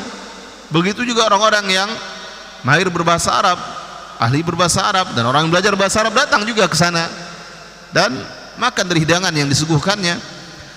Dan begitu juga ashabus syair, para sastrawan Arab ketika itu juga demikian, semuanya datang ke sana karena majelis yang luar biasa. Nah, ini juga menunjukkan kedermawanan sahabat Abdullah ibnu Abbas. Dan Abdullah ibnu Abbas ini memiliki saudara yang bernama Ubaidillah, dan beliau juga sangat dermawan. Nanti kita akan temukan riwayat hadisnya atau riwayat tentang Ubaidillah ibnu Abbas. Ada Abdullah ibnu Abbas, ada Ubaidillah ibnu Abbas, adik dari Abdullah ibnu Abbas. Kemudian di dalam kitab Syiar A'lamin Nubala, Al-Imam Adz-Dzahabi menukilkan dari Sa'ad ibnu Abdul Aziz tentang Al-Hasan bin Ali, bagaimana kisah kedermawanan beliau. Kata Sa'id bin Abdul Aziz, sami Al-Hasan bin Ali rajulan ila janbih. Hasan bin Ali mendengar seseorang yang berada di sampingnya, yas'alullaha ayyarzuqahu 10,000 dirham, berdoa meminta kepada Allah agar diberikan rezeki 10.000 dirham. Dia tak tanggung-tanggung minta kepada Allah, walaupun ini kalah. Sebenarnya kalau meminta, mintalah sorga, tapi dalam urusan dunia pun dia tak tanggung-tanggung. Apa yang dibutuhkan memang disebutnya 10.000 dirham, disebutnya terdengar oleh Hasan. Orang ini meminta 10.000 dirham. Berdoa, ya Allah berikan aku 10.000 dirham. Kalau sekarang, ya Allah aku butuh dana 10 juta ya Allah untuk biaya berobat misalnya anakku yang sedang terbaring sakit di rumah. Berdoa dengan suara yang terdengar oleh orang-orang yang ada di sekitarnya. Salah satu yang mendengarnya adalah Al Hasan bin Ali radhiyallahu anhuma. Mendengar doa orang tersebut, fansarafa, maka Al Hasan pergi meninggalkan tempat tersebut. Fa ba'atha biha ilaihi, lalu dia mengutus seorang untuk membawa 10.000 dirham tadi dan disedekahkan kepada orang tersebut. Alangkah gembiranya orang tersebut mendapatkan doanya Allah ijabahkan. Tentu caranya Allah yang Maha tahu. Berdoalah kepada Allah, mintalah kepada Allah, bisa jadi mungkin oleh orang-orang yang ada di sekitar atau dengan cara yang tidak diduga-duga. Seperti orang ini tidak akan menduga ternyata orang yang tadi di sebelahnya itu memberikannya dan dia tidak tahu. Al Hasan merahasiakannya. Ini juga sebagai gambaran bagaimana dahulu para salaf itu ketika berinfak ada kalanya beliau merahasiakannya. Apalagi itu infaknya langsung diberikan kepada orang yang meminta, agar tetap terjaga kehormatan orang yang meminta tersebut. Tidak disampaikan itu saya yang beri, atau bukan dia yang membawa ini saya berikan apa yang kau minta. Tidak, tapi dia utus orang lain. Ada yang tadi menitipkan ini hadiah untukmu dan sebagainya, tidak disebutkan siapa dan sebagainya, sehingga orang ini pun ketika bertemu dengan Hasan ya biasa saja, tidak pernah mungkin merasa ada hutang budi dan sebagainya. Itu hikmah dan cara yang luar biasa para salafus saleh. Mereka berinfak dan mereka rahasiakan infaknya tersebut. Walaupun juga ada kalanya boleh berinfak dan juga memberitahukan agar menjadi motivasi bagi yang lainnya. Dahulu kita pernah di sini bacakan hadis ketika ada sebagian sahabat yang mereka ini kondisinya susah hidupnya, datang kepada Rasulullah pakaian yang compang-camping. Sebagian mereka hanya memakai pakaian bagian bawah saja, bagian dadanya terbuka. Sebagian mereka tidak beralas kaki. Lalu Rasulullah motivasi para sahabat untuk mengumpulkan donasi membantu sahabat-sahabat yang ini. Lalu terkumpullah 2 tumpukan pakaian yang bagaikan bukit. Lalu juga ada sahabat yang membawa uang dalam karung, bungkus uang yang berat sehingga dia pun kesusahan membawanya. Lalu melihat itu para sahabat yang lain pun berlomba-lomba. Nah, berarti boleh juga. Boleh, tapi tetap jaga keikhlasan. Barang siapa yang sangat khawatir akan muncul riya, maka dia harus berusaha untuk menutupinya. Kalau yang menyebutkannya orang lain, seperti misalnya di sebagian masjid, kalaupun ada yang berinfak dituliskan di papan informasi, infak tanggal sekian dari Bapak Fulan atau dari Ibu Fulana, sekian ratus ribu untuk kebutuhan operasional selama Ramadan misalnya, dicantumkan. Yang menulisnya orang lain, maka itu tidak riya. Lain halnya kalau memang kan niat itu, riya itu niat yang muncul di pelaku infaknya, bukan orang lain yang mengumumkan lalu dikatakan riya. Tidak, tergantung kepada orang yang berinfak. Kalau memang dia niatnya memang dia menginginkan itu, ingin disebut di depan jamaah, di sebagian masjid ada misalnya acara apa, hati ke hati biasa di bulan Ramadan, dia ingin dibacakan, disebutkan dia sudah berinfak misalnya 5 juta untuk personal selama bulan Ramadan, maka itu seperti itu mungkin bisa riya. Tapi kalau orang lain yang memberitahukannya kepada jamaah, pengurus misalnya, mencantumkan di papan informasi saldo catatan perkembangan infak, saldonya dan semuanya dicatat per tanggal sekian, infak sekian dari bapak ini, dari ibu ini, dari saudara ini sebagainya, maka itu tidak masalah. Dan hadis ini menunjukkan, hadis yang kita baca tentang Hasan, bahwasanya Hasan berusaha menjaga, salah satu yang menjaga kehormatan orang yang mendapatkan bantuan dari beliau tersebut. Yang lainnya, riwayat yang lainnya sebagaimana disebutkan di dalam kitab Tarikh Dimashq karangan Imam Ibnu Asakir, karena Ibnu Zubair, yaitu Abdullah bin Zubair, Abdullah bin Zubair berkata, ma ra'aitum ra'ataini qad ajwada min Aisyah wa Asma. Saya tak pernah melihat wanita yang lebih pemurah, lebih dermawan dibandingkan Aisyah dan Asma. Jadi ini pujian dari Abdullah kepada Aisyah dan Asma. Kata beliau, saya belum pernah melihat yang lebih dermawan dibandingkan Aisyah dan Asma, sama-sama putri Abu Bakar. Aisyah binti Abi Bakar, Asma binti Abi Bakar, sama-sama.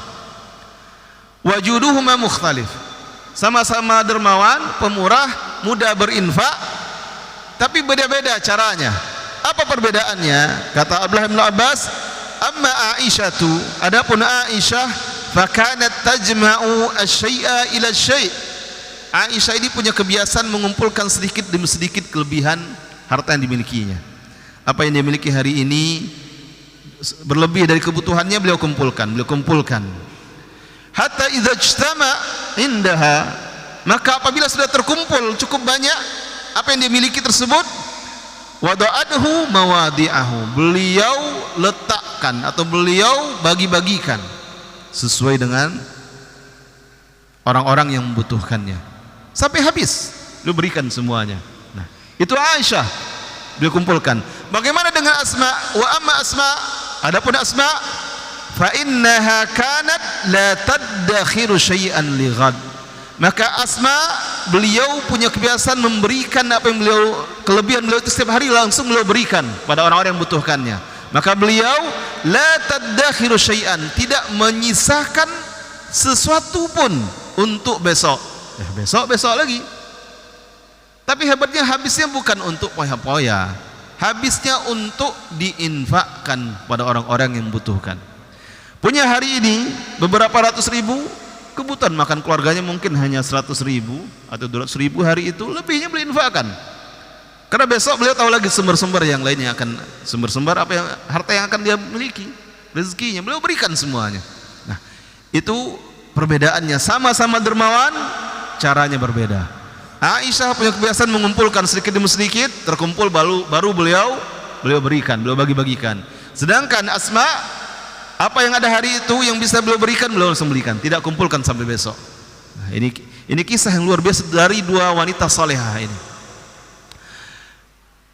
Di dalam kisah yang lainnya, kisah yang dinukilkan oleh Imam At-Tanuhi dalam kitab Al-Mustajadu min fi'latil ajwad, dari Ummu Dzarrah. Ummu Dzarrah ini pembantu Aisyah radhiyallahu anha. Dari Ummu Dzarrah, wa kanat takhdumu Aisyah, dan beliau ini melayani Aisyah radhiyallahu anha. Beliau berkata, Ummu Dzarrah ini berkata, inna Ibn Zubair, sesungguhnya Ibnu Zubair, yaitu Abdullah bin Zubair, ba'atha ilaiha bimalin, mengirimkan kepada Aisyah harta, pemberian, fi ghararatain, yang diletakkan di dalam dua bungkus. Fi ghararatain, ghararah itu bungkus, kalau orang-orang dahulu kan uangnya dalam bungkus kain yang pakai tali pengikatnya, tapi ini bungkus besar. Berapa jumlah harta yang diberikan? 1,180 dirham, 1.180 dirham, 1.180 dirham dikirimkan oleh Abdullah bin Zubair kepada Aisyah. Fada'at bi tabakin, Aisyah radhiyallahu anha meminta kepada pembantunya untuk diambilkan tabak. Tabak itu nampan besar, nampan, minta diambilkan nampan. Faja'alat taqsimahu bainan nas hatta farigha, diletakkan, dituangkan ke nampan tersebut semua uang tersebut, lalu beliau bagikan semuanya kepada kaum muslimin hatta farigha, sampai habis. Bayangkan, hari itu dapat kiriman uang dari Abdullah bin Zubair 1.180 dirham, beliau berikan semuanya sampai tak tersisa satu dirham pun, habis. Falamma amsat qalat, maka di sore hari Aisyah pun berkata kepada pembantunya, kepada Ummu Dzarrah tadi, hati faturi, datangkan atau ambilkan perbukaanku, karena kebetulan hari itu dia berpuasa. Hari itu dia berpuasa, berikan perbukaanku, ambilkan perbukaanku. Faja'atha bi khubzin wa zaitin, maka Ummu Dzarrah tadi membawakan untuk Aisyah radhiyallahu anha sepotong roti dan juga minyak samin atau minyak zaitun sebagai cocolan, karena orang-orang Arab kadang biasa makan roti minimal kalau tidak ada yang lain lauk pauknya mereka cocol dengan minyak samin atau minyak zaitun tadi, makan itu saja. Lalu kata pembantunya ini, faqalat laha Ummu Dzarrah, mastata'ti fima qasamtil yawma an tashtari lana bidirhamin lahman nuftiru alaih. Engkau tak bisa karena apa yang telah engkau bagikan hari ini, tak bisa lagi membelikan untuk kita sepotong daging untuk berbuka kita. Jadi habis semuanya. Sampai berbuka pun hanya dengan roti dan minyak saja, dengan zait. Kata pembantunya, karena engkau telah bagikan semuanya, tak bisa lagi membeli sepotong daging untuk dimasak, untuk diolah untuk perbukaan kita sore hari ini. Apa kata Aisyah radhiyallahu anha? Lau kunti dzakkartini fa'altu. Seandainya tadi engkau ingatkan aku, maka aku akan lakukan. Tapi di sini luar biasa. Tak ingat, tidak ada ingat untuk dirinya. Beliau berikan semuanya. Datang orang membawakan kiriman dari Abdullah bin Zubair, ini kiriman dari Abdullah bin Zubair untuk Aisyah. Apa yang beliau ingat? Beliau bagi-bagikan untuk orang-orang yang membutuhkan. Karena beliau merasa ada sesuatu yang bisa dia makan. Walaupun yang sederhana, karena sudah terbiasa makan dengan sederhana. Bahkan pernah 40 hari berlalu di rumah Aisyah bersama Rasulullah, makannya hanya kurma dan air putih saja. Hanya itu saja, tidak ada yang lain. Jadi tidak lagi betul-betul misalnya menginginkan makan-makan yang mewah, sudah terbiasa. Maka ketika ada yang memberikan uang dalam jumlah yang cukup banyak, yang terpikirkan apa? Membagi-bagikan kepada orang-orang lain yang lebih membutuhkannya. Sampai ketika berbuka sangat sederhana, hanya sepotong roti dan minyak. Lalu kata pembantunya, kita tak bisa membeli daging karena engkau telah bagikan semuanya. Tak bisa memasak untuk hari itu dengan masakan daging dan sebagainya. Apa kata Aisyah? Andai saja tadi engkau ingatkan,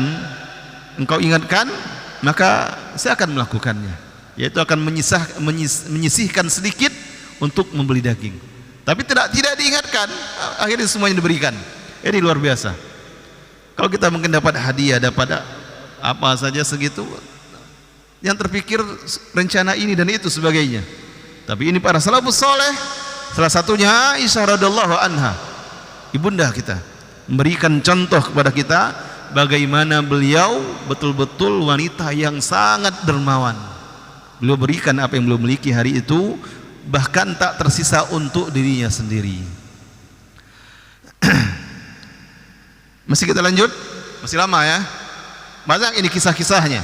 Kalau kita baca riwayat-riwayatnya luar biasa. Kisah dari Abban ibn Uthman. Jadi Abban ibn Uthman berkisah, arada rajulun ayyudarra Ubaidullah ibn Abbas. Jadi ini kisah tentang Ubaidullah ibn Abbas, adik dari Abdullah ibn Abbas tadi. Jadi ada seorang yang ingin mencelakai atau memburuk-burukkan Ubaidullah ibn Abbas. Jadi Ubaidullah ibn Abbas ini kan terkenal pemurah, sering memberi, sering membantu. Jadi ada orang niat buruk, ingin mempermalukannya, bahasa kita, ingin mempermalukannya. Fa'ata wujuha Quraisy, maka orang ini datang ke berbagai suku-suku Quraisy. Quraisy itu suku besarnya, banyak pecahan-pecahan sukunya. Datang orang ini ke suku-suku Quraisy, faqal, dan di setiap tempat yang didatanginya dia berkata, yaqulu lakum Ubaidullah mengatakan kepada kalian, taghaddaw indil yaum, mari makan siang bersama saya di rumah saya hari ini. Padahal Ubaidillah tidak pernah mengatakannya, tapi orang ini kan ingin mempermalukan Ubaidillah. Datang dia ke masjid, ini diumumkan Ubaidillah ngundang makan siang di rumahnya. Datang lagi ke yang lain, umumkan hari ini Ubaidillah ngundang makan siang di rumahnya. Datang lagi ke tempat lain, semuanya diumumkan, ayo kita makan siang ke rumah Ubaidillah hari ini. Beliau masak enak, pokoknya disampaikan makan siang di sana. Fa'atauhu hatta mala'u alaihi dar. Maka orang-orang tadi yang mendapatkan informasi yang salah tadi, semuanya datang ke rumah Ubaidullah bin Abbas, sampai penuh rumahnya oleh orang-orang yang datang ingin makan siang tadi. Tentu tuan rumah heran, kaget, ini ada apa datang. Kira-kira kalau kita seperti itu bagaimana? Tiba-tiba banyak orang berbondong-bondong datang diceritakan, oh di sana sekarang ada pembagian sembako gratis, 5 kilo beras, 2 liter minyak goreng, dan ini itu dalam rangka Ramadan. Padahal tidak pernah ada rencana seperti itu. Kira-kira kita bagaimana? Pasti kaget yang luar biasa, pasti bingung, ini bagaimana nih mengatasinya dan sebagainya. Tapi lihat bagaimana Ubaidullah bin Abbas. Faqal, dia bertanya, "Ma hadza?" Apa ini? Ada apa? Kenapa datang ramai-ramai? Fa ukhbirul khabar, maka diberitahukanlah kepadanya bahwasanya ada orang yang menyampaikan informasi Ubaidullah ini mengundang mereka untuk makan siang bersama di rumahnya. Bayangkan, tidak ada apa-apa hari itu, tidak ada makanan yang dipersiapkan. Orang yang pesta saja kalau ternyata undangan melebihi masakan yang sudah dipersiapkan, pasti akan kalang kabut juga. Telepon berbagai rumah makan, masih ada yang bisa disiapkan sekian porsi atau tidak, telepon lagi dan sebagainya. Itu pesta yang memang sudah ini tidak ada persiapan sama sekali, datang ramai-ramai. Fa amara Ubaidullah bisyra'in fakihah, maka Ubaidullah pun memerintahkan pelayannya, memerintahkan orang lain, petugasnya, untuk membelikan buah-buahan. Jadi disuguhkan buah-buahan terlebih dahulu, biarkan tamu-tamu menyantap buah-buahan. Nah itu ada harta. Kalau seandainya tak ada harta yang bisa diberikan, lebih pusing lagi. Karena memang beliau terkenal orang yang dermawan, berarti memang orang yang memiliki harta. Beliau perintahkan seorang untuk membelikan buah-buahan. Wa amara qauman fadhabahu wa khabazu. Lalu beliau perintahkan juga kepada beberapa orang untuk menyembelih, untuk memasak, fatabahu wa khabazu, untuk memasak dan membuat roti. Bayangkan, waktu pendek, butuh orang yang banyak untuk mengerjakan. Beliau suruh orang lain membuat masakan dan juga membuat roti. Ya, agar orang-orang yang sudah datang ini tidak menunggu lama begitu saja, disuguhkan buah-buahan tadi sebagai cemilan pembukanya, buah-buahan, kurma dan sebagainya. Faquddimat al-fakihah ilaihim, disuguhkan buah-buahan. Falam yafraghu minha hatta wudi'at al-mawaid, belum lagi mereka menghabiskan buah-buahan tersebut, belum selesai makan buah-buahan, maka disuguhkanlah, dihidangkanlah nampan-nampan. Makannya pakai nampan, al-mawaid jamak dari maidah, nampan-nampan yang di dalam tersedia makanan tadi, roti dan berbagai masakannya. Fa'akalu hatta sadaru, maka mereka pun makan sampai kenyang. Datang dengan informasi yang salah, tujuannya untuk mempermalukan Ubaidullah ibn Abbas. Tapi Ubaidullah ibn Abbas ternyata memang terbukti kedermawanannya, pemurahnya. Beliau suruh orang beli buah-buahan, beliau minta orang bantu masak, buat masakan, juga buat roti, karena roti dahulu dibuat langsung, buat dan dimasak, adonan sendiri dimasak, dan disuguhkan buah-buahan sebagai menu pembuka sampai hidangan beratnya, roti dan masakan-masakan lainnya itu selesai, baru dihidangkan. Maka orang-orang itu memakan dengan sekenyang-kenyangnya. Faqala Ubaidullah li wukalaih, maka Ubaidullah pun berkata kepada pembantu-pembantunya, wukala, wakil-wakilnya, atau orang-orang yang beliau wakilkan, awa maujudun lana hadza kulla yaum, apakah akan ada seperti ini setiap hari? Bayangkan, kalau ada setiap hari bagaimana? Mereka berkata na'am, ya. Lalu kata beliau, falyataghadda indana haula fi kulli yaum, maka hendaklah persilahkan orang-orang tersebut makan siang setiap hari bersama kita di sini. Nah, awalnya hanya karena tak sengaja, karena ada orang ingin mempermalukannya. Malah akhirnya beliau merencanakan setiap hari silahkan datang, kita makan siang di sini bersama. Nah, itu luar biasa para salafus saleh. Kedermawanan yang luar biasa yang mungkin sekarang sudah jarang kita dapati orang-orang seperti ini. Berkata Imam Al-Madaini, Imam Al-Madaini berkata, awwalu man sanna al-qira, orang yang pertama kali mencontohkan al-qira, yaitu pelayanan untuk tamu-tamu Allah. Untuk tamu-tamu adalah Ibrahim, Nabi Ibrahim Khalilullah. Jadi beliau yang menjamu tamu, dan beliau mencontohkan pertama kalinya. Ini ketika dua orang malaikat datang kepada Ibrahim. Dua orang malaikat datang dalam rupa laki-laki, dan Ibrahim menyuguhkan makanan untuk memastikan ini manusia atau malaikat. Dan orang yang pertama kali menjamu atau membuat tharid. Tharid itu roti Arab yang tipis bulat lebar itu, lalu disuir-suir, diberi kuah agar lembut. Bisa kuahnya kuah masakan olahan daging, sop dan sebagainya. Itu yang pertama kali adalah dari Bani Hashim, dari Hashim. Wa awwalu man fattara jiranahu ala ta'amihi fil Islam Ubaidullah bin Abbas. Dan orang yang pertama kali memberi perbukaan tetangganya, menyediakan perbukaan untuk tetangganya dalam Islam ini adalah Ubaidullah bin Abbas radhiyallahu anhuma.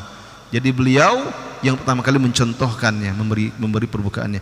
Wa huwa awwalu man wada'a mawaidahu 'ala tariq, dan beliau pula lah orang yang pertama kali menyediakan nampan-nampan hidangan makannya di jalan, biar orang-orang yang memang akan berbuka tinggal makan di situ. Jadi diletakkan nampan-nampannya. Wa kana idza kharaja min baitihi ta'amun la yu'awidu minhu syai'. Dan jika keluar dari rumahnya makanan, maka tidak kembali lagi, habis semuanya, tidak ada tersisa. Fa in lam yajid man ya'kuluhu tarakahu 'ala tariq. Jika dia tidak dapati orang yang akan makan, beliau biarkan.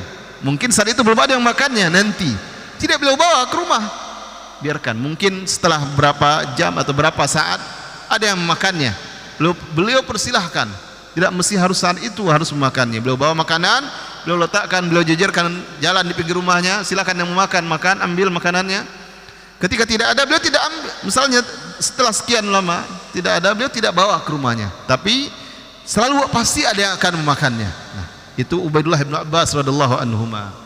Kisah tentang kedermawanan beliau ini.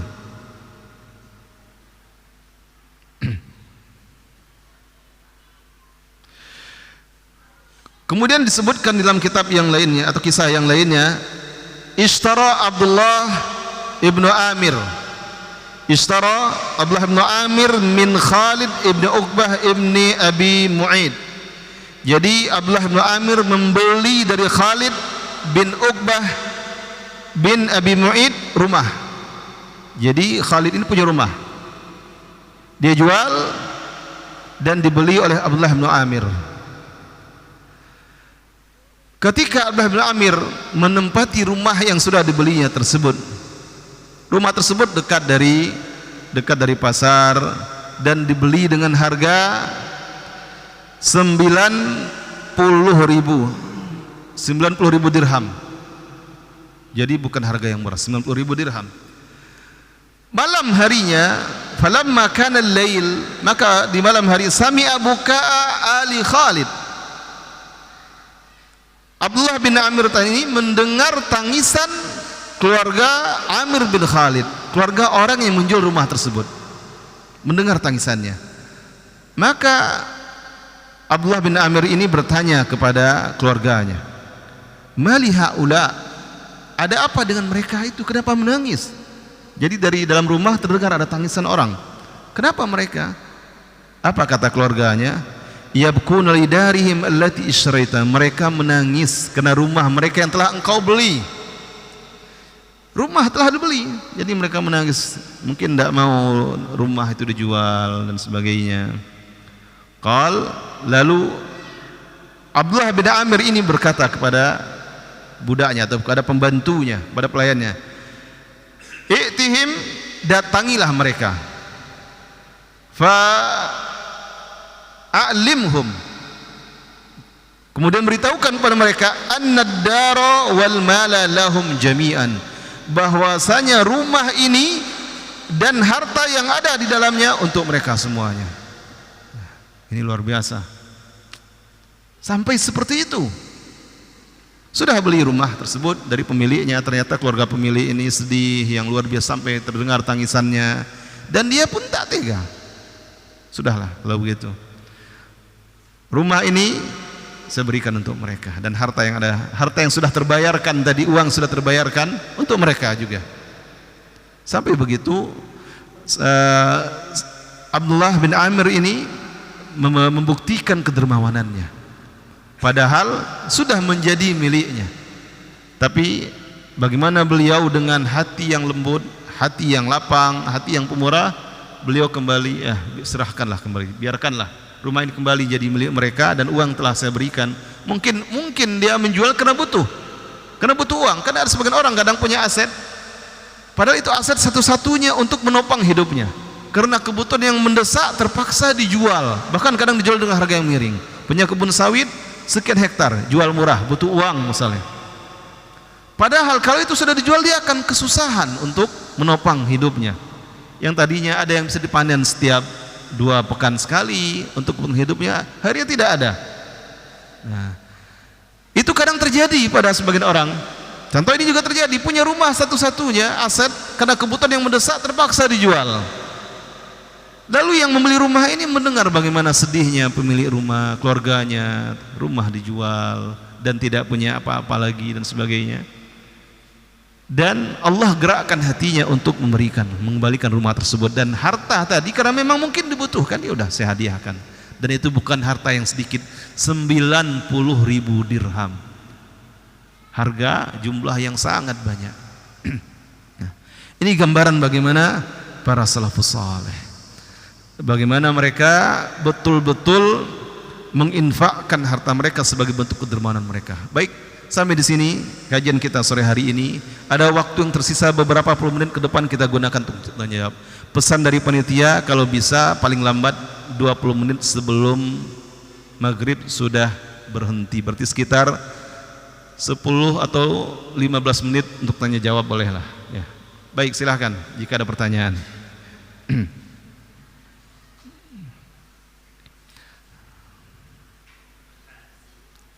Baik, silahkan. Waalaikumsalam.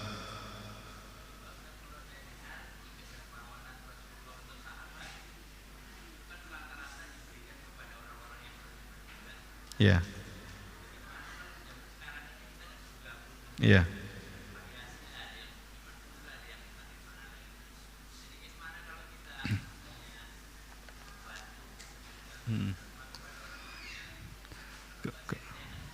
Ya.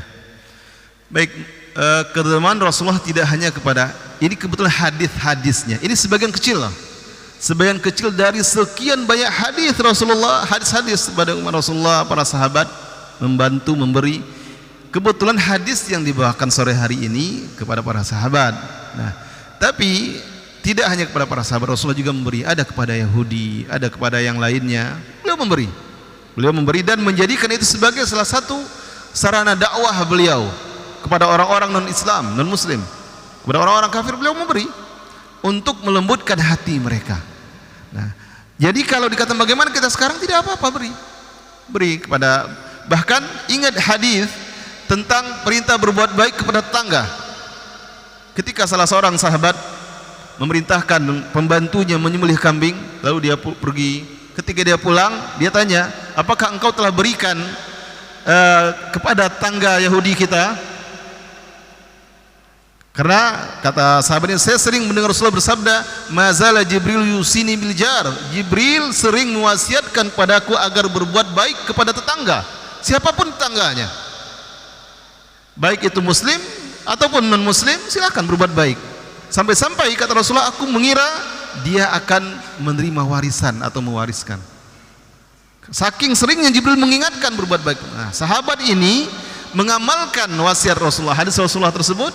Beliau pun ingin memberi tetangganya yang non muslim, memberi tetangga muslim. Ditanya, sudah beri belum tetangga kita yang Yahudi? Karena Rasulullah sering mewasiatkan agar berbuat baik kepada tetangga. Jadi boleh memberi kepada tetangga yang non muslim, kepada teman, siapa saja. Apalagi jika itu akan memberikan kesan baik terhadap kaum muslimin. Oh, ternyata begini akhlak orang-orang Islam. Kalau yang seperti yang beda itu hanya oknum saja, yang pelit atau yang mengambil harta orang lain dengan cara yang zalim, itu oknum saja. Nah, kalau yang Islamnya ya beginilah, saling memberi meskipun pada non muslim. Rasulullah pernah diberi hadiah. Rasulullah pernah diberi hadiah pakaian dari sutra, tapi beliau tidak mau menerimanya.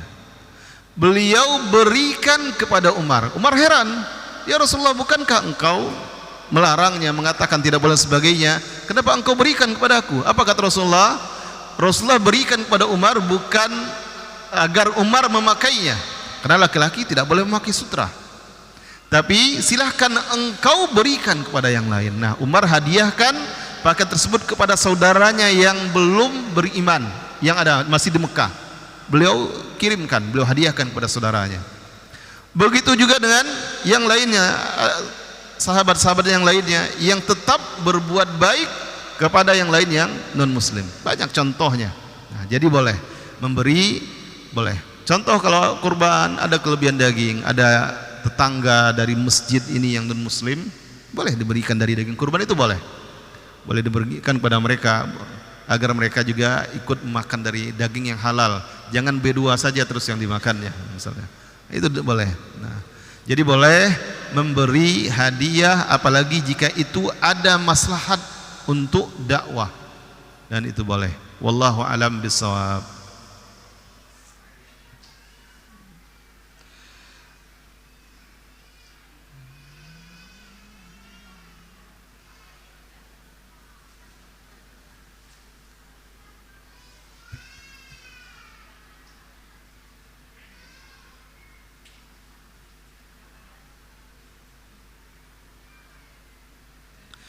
Assalamualaikum. Waalaikumsalam.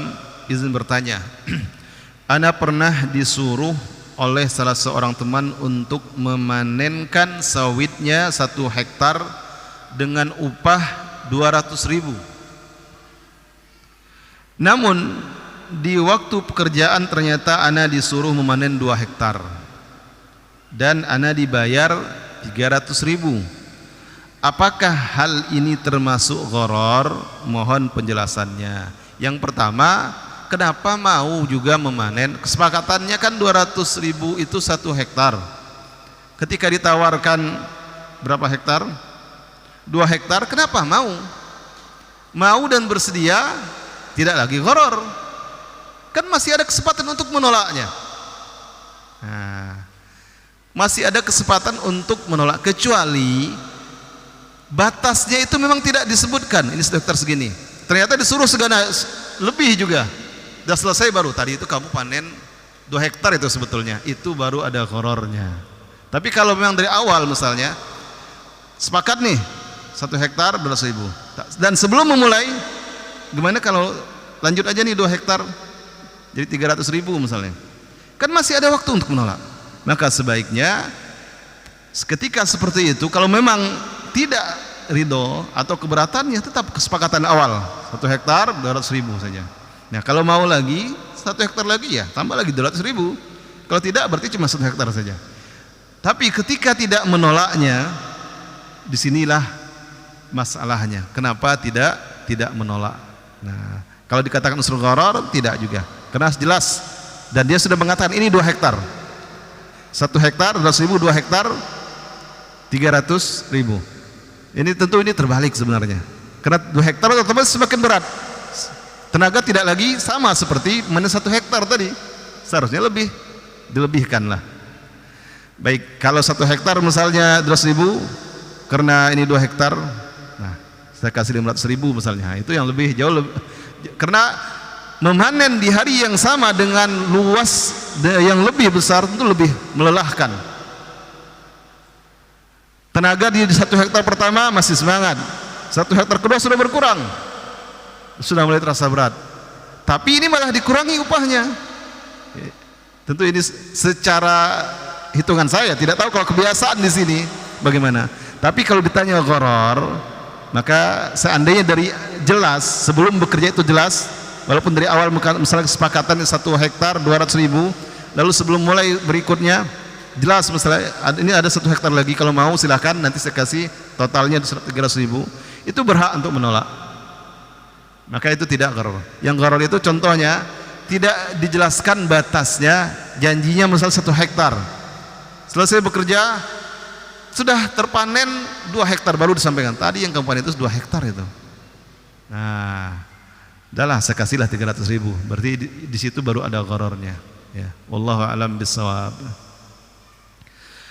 Yang lain silahkan. Masih lama waktu azan kita. Baik, silahkan. Panen madu. Nah, kalau ini mungkin tentang panen madu, enggak? Tidak ada hubungan dengan panen madu.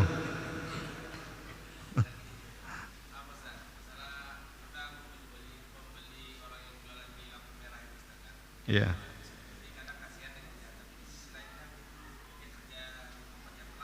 Iya.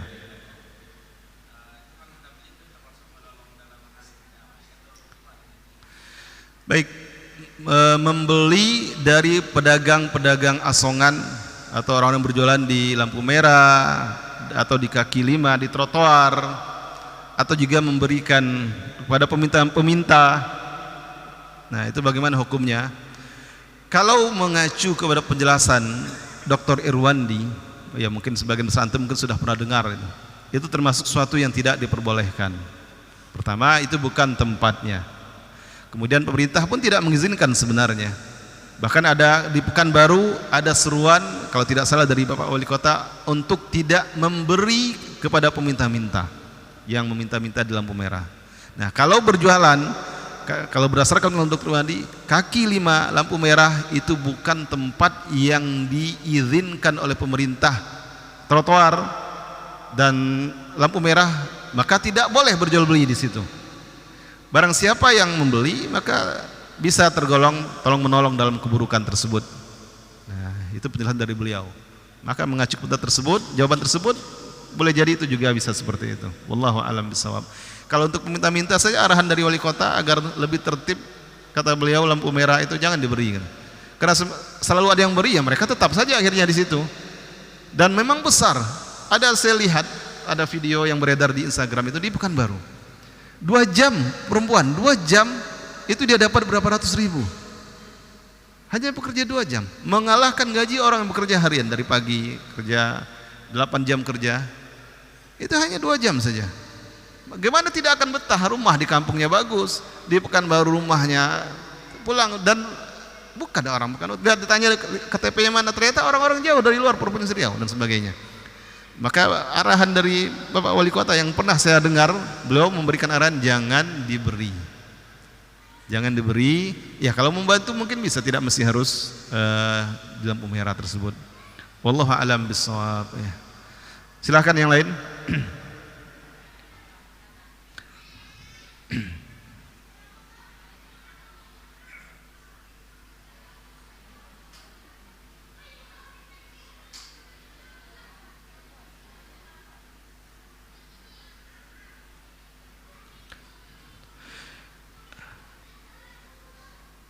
Imam Ibn Rajab menukilkan di dalam kitab Lataiful Ma'arif. Nah, ini ada sedikit tambahan faedah karena memang waktu kita masih lama. Azan maghrib jam berapa? 6:30? 34. Nah, ini tambahan ya. Tambahan dari perkataan Imam Ibn Rajab di dalam kitabnya. Yaqulu Yunus bin Yazid, berkata Yunus bin Yazid, kana Ibnu Syihab Az-Zuhri idza dakhala Ramadan. Adalah Ibnu Syihab Az-Zuhri apabila masuk Ramadan, beliau berkata, fa inna ma huwa tilawatul Quran wa it'amut ta'am.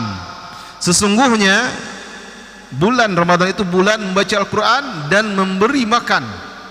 Memberi makannya kapan? Ya ketika telah masuk waktu berbuka. Jadi dahulu para salaf ini betul-betul mengambil kesempatan untuk ikut andil memberikan perbukaan kepada orang-orang yang berpuasa, sehingga mereka mengatakan it'amut ta'am, sesungguhnya bulan Ramadan itu bulan baca Quran dan juga bulan memberi makanan kepada orang-orang yang membutuhkan makanan ketika itu. Kemudian Hamad bin Abi Sulaiman, selama bulan Ramadan beliau biasa memberi perbukaan untuk 500 orang. 500 orang beliau sediakan perbukaannya selama Ramadan, dan dia yang bertanggung jawab terhadap perbukaan orang-orang ini.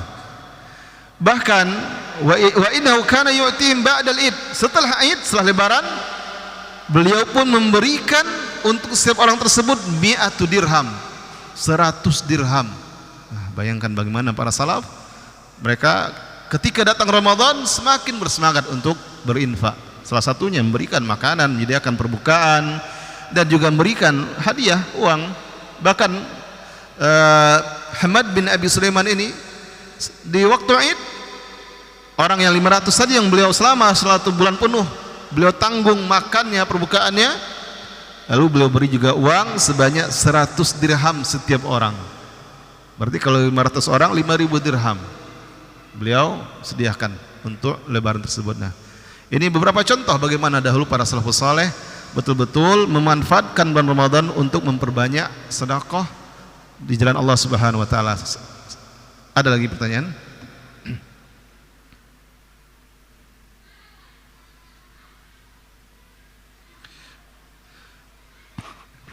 Bagaimana batasan yang diperbolehkan tentang jual beli di area masjid? Jual beli di area masjid yang terlarang yang di dalam masjidnya, di dalam bangunan yang masuk bagian masjidnya. Sedangkan kalau di halaman itu masih diperbolehkan. Sedangkan di dalam masjidnya maka tidak diperbolehkan. Teras masuk bagian bangunan tersebut tidak diperbolehkan. Sebaiknya dihindari. Ya. Kemudian jual belinya itu proses jual belinya. Kalau hanya nanya, misalnya saya tanya kepada si fulan, di kedai kamu ada stok enggak? Itu bukan termasuk jual beli, terlarang. Bukan hal yang terlarang. Ada stok barang ini atau tidak? Oh ada. Ya udah nanti saya ke sana. Nah, jual belinya itu yang dilakukannya itu yang terlarang. Maka yang perlu juga diperhatikan sekarang ini banyak kaum muslimin diuji dengan adanya sistem jual beli online. Kadang mereka melakukan jual beli dalam masjid, buka Shopee, buka Tokopedia, scroll barang yang dicari, oke, deal, check out, kirim uang atau COD, selesai jual beli. Dan itu dilakukan di masjid. Nah, tanpa disadari telah melakukan jual beli di masjid. Ini harus diketahui dan itu termasuk perbuatan yang terlarang. Membayar hutang walaupun itu jual beli, membayarnya saja tidak terlarang. Misalnya seseorang mengambil barang dari orang lain, proses jual belinya kan di tempat tersebut, tapi bayarnya nanti nih, nantilah saya bayar. Dia serahkan uangnya ketika di masjid, dia berada di masjid, ini uang tadi, barang yang tadi saya ambil, maka itu tidak apa-apa. Ya seperti itu. Dan itu pernah ada sahabat yang melakukannya, menagih uang pembelian, saya lupa sapi atau kambing ketika itu. Sahabat ini masuk ke masjid untuk menagih itu. Dan Rasulullah tahu sahabat ini tidak salat tahiyatul masjid. Rasulullah hanya ingatkan sahabat ini agar salat tahiyatul masjid terlebih dahulu. Tapi beliau tidak larang untuk hal yang lainnya. Nah, dari situ itu tidak termasuk dari proses jual belinya dan diperbolehkan. Wallahu alam. Ya, boleh insyaallah kalau di halaman. Seperti itu. Kecuali memang ada batasan, ada pagar, ada bagian yang memang dan itu diperuntukkan untuk sholat rutin. Seperti misalnya di Masjid Nabawi, kan ada batasan, ada pagar dan halaman itu memang digunakan untuk sholat rutin. Nah, maka itu bagian dari masjid, tidak diperbolehkan. Di luarnya dipersilahkan. Wallahu a'lam bishawab. Baik, sisa waktu sekali lagi ya, satu lagi ya. Ya.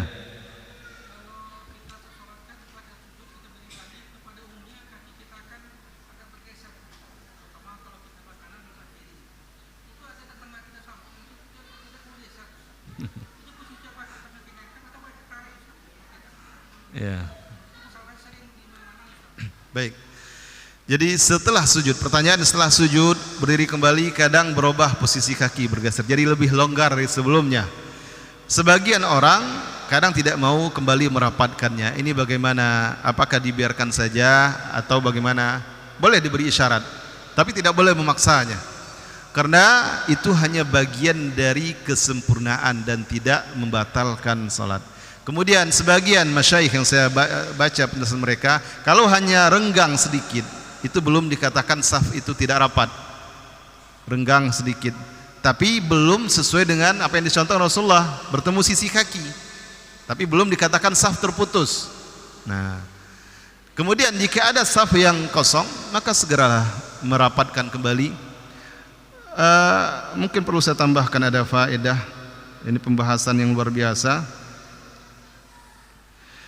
keutamaan merapatkan saf, melangkah memenuhi saf-saf yang kosong.